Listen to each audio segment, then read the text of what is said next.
કૃષિ ખેડૂત કલ્યાણ અને સહકાર અને પશુપાલન મંત્રી શ્રી રમેશ કટારા અને સંતો મહંતોની ઉપસ્થિતિમાં પહિંદ વિધિ બાદ રથને પ્રસ્થાન કરાવાયું।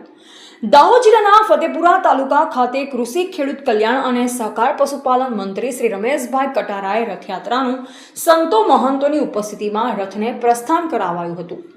જય જગન્નાથ હાથી ગોલા પાલકી જય કનૈયા લાલકીના ભક્તિનાદ સાથે ભગવાન જગન્નાથજી ભાઈ બલભદ્રજી અને બહેન સુભદ્રાજી સાથે પરંપરાગત મંદિરેથી નીકળ્યા હતા।